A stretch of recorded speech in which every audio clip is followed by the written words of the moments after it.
Depend them.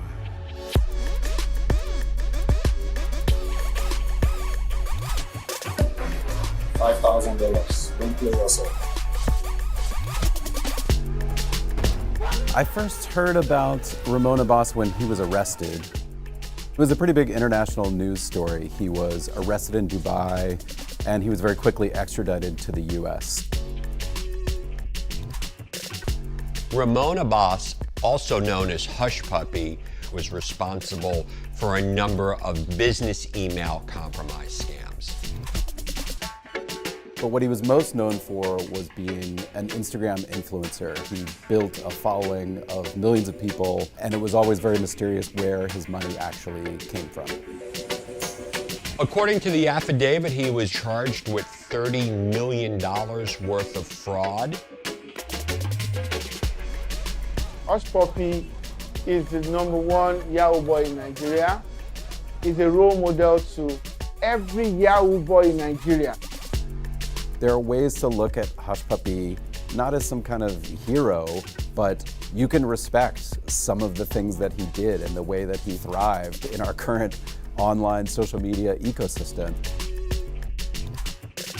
One of the things people would ask me was, why did he post to Instagram? Like, he should have just kept a low profile. My answer ultimately was, why do you post on social media? I mean, he was doing it for the same reasons we all do it, to get some response from people, to feel his place in the world grow and be respected. G for Gucci, you know? When you look at the story from one layer, it's very simplistic, but the deeper you get into it, the more you see the complexities around how someone like Hushpuppi exists in the modern world.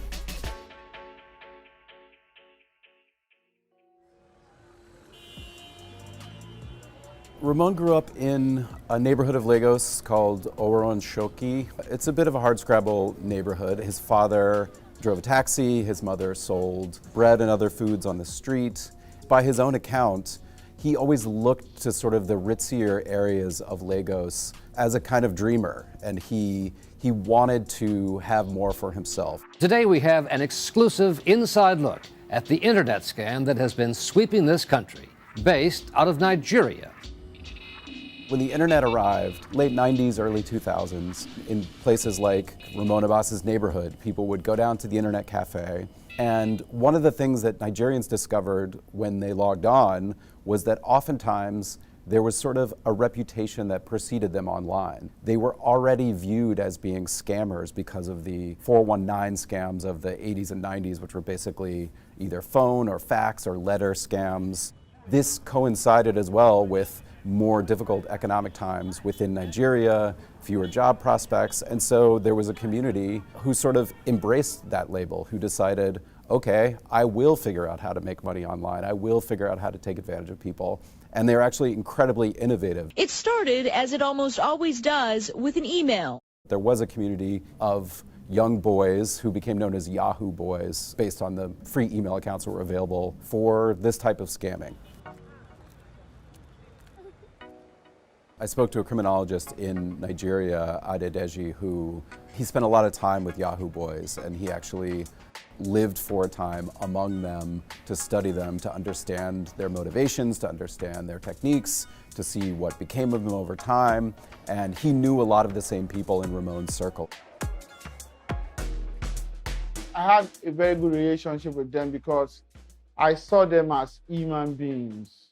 He was very popular in the slums, areas like Bariga, Ajegunle, Ijora, Mushin, because these are places where you have a lot of young boys who have very little life chances. Hushpuppi, Ramon Abbas, at that time, he was one of the very smart boys.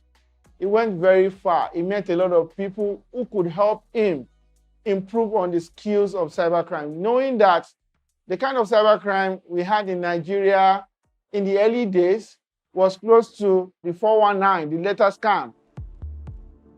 He moved from Nigeria to Malaysia, and at the time in particular, there was a sort of exodus of Yahoo boys from Nigeria to Malaysia. There are a variety of theories about why they moved there.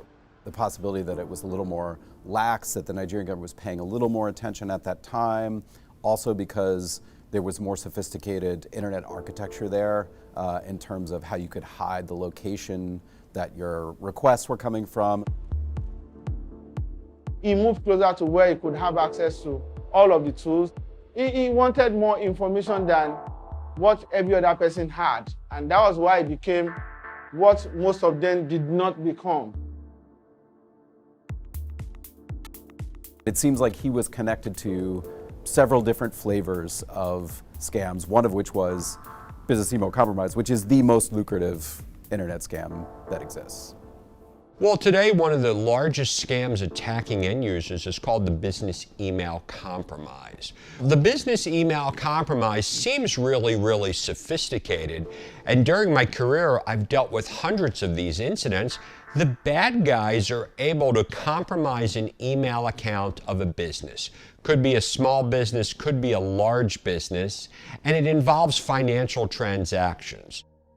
You have a company, and the company is going to be targeted by the scammers. And usually they'll research the company. They're trying to find the right person. And what they do is a hacker gets access to someone's email account. So usually middle manager or someone in the accounting department of a company.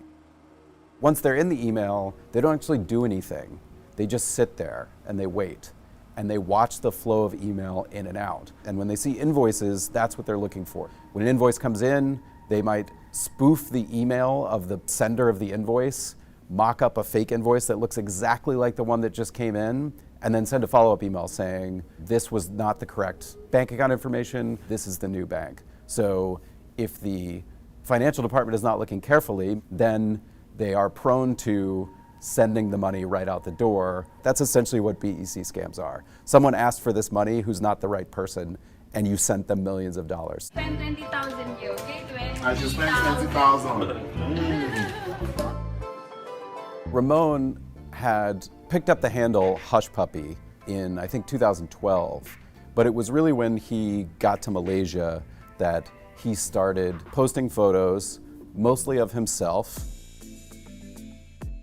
It was a kid from Lagos on the rise.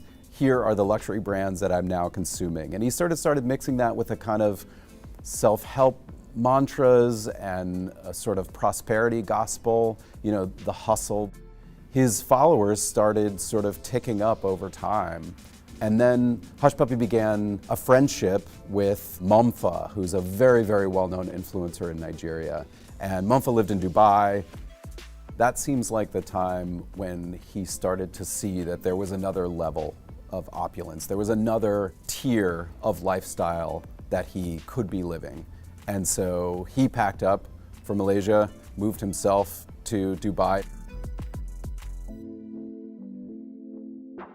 When he moved to Dubai, he really entered this world of truly high wealth individuals, which included obtaining a penthouse apartment, closets full of designer clothes, shelves of unopened sneakers that had only been made once, sneakers that had been made specifically for him, and a basement parking garage that was full of cars like Ferraris, Bentleys. He's sometimes now flying on private planes. He's one of the guests of honor at the Formula One race. He's being invited to big events in Dubai. And so he's kind of entered this upper crust of some of the most wealthy people in the world.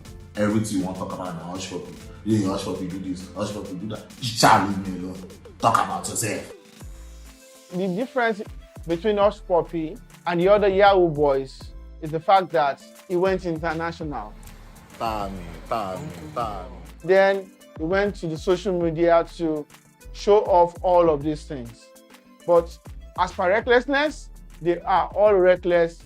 Even those who are not on the international scenes are also reckless. That's the way they live.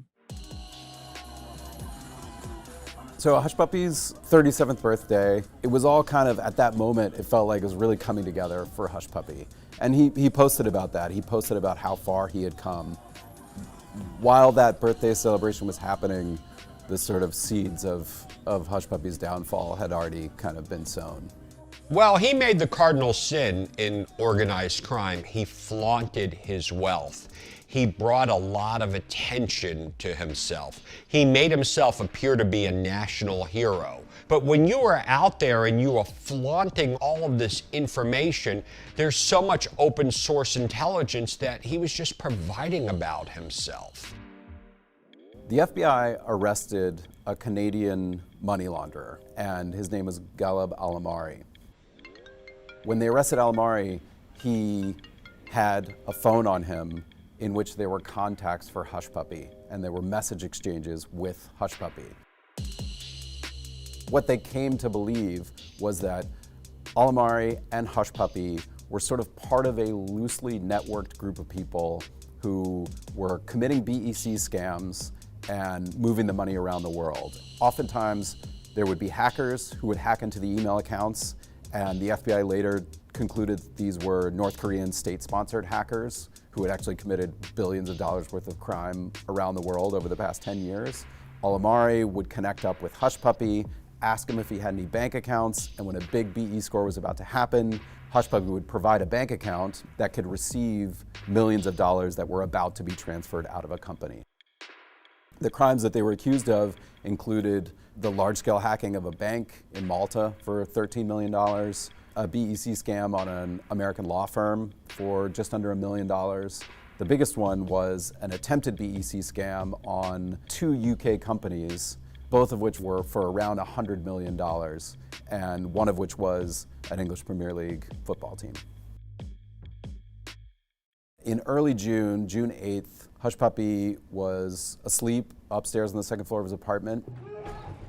There was a bang on the door, and then suddenly the apartment was full of people with guns. At first he thought they were victims of an armed robbery, but then it quickly turned out it was the Dubai SWAT team, and they had come in fully kitted up. They were ready for war.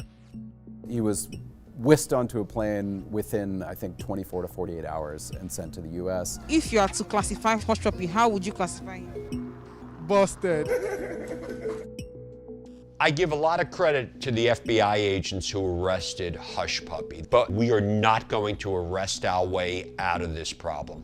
We took one bad guy off the streets, but how many more of them are out there?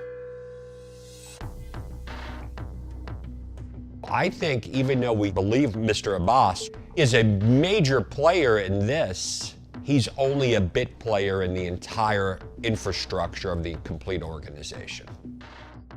There are just so many actors and so many elements in these schemes, including organized crime in places like Russia, in places like Brazil, that it's really, really hard to make a dent, I think, in the power of the BEC scam.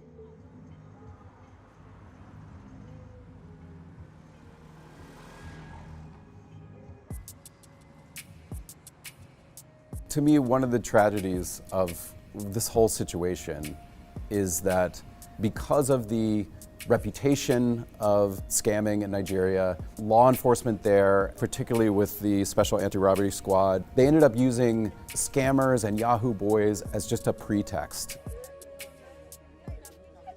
All of a sudden, they're on the streets arresting every young guy for being involved in cybercrime without any evidence. They just pack a group of young boys, they force them to say a lot of things, and then boom.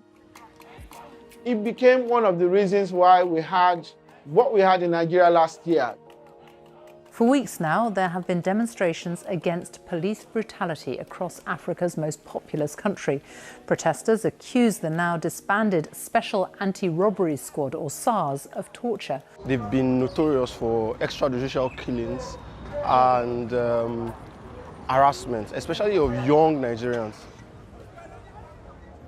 SARS in Nigeria was a big deal last year. A lot of lives were lost, and up to this moment, we are still trying to pacify young people.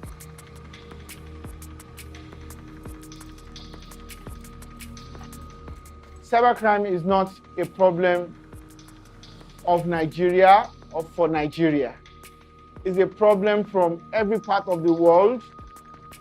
We need a global cybercrime law. If we have a law, and we also have global law enforcement agencies, then we are moving towards managing cybercrime.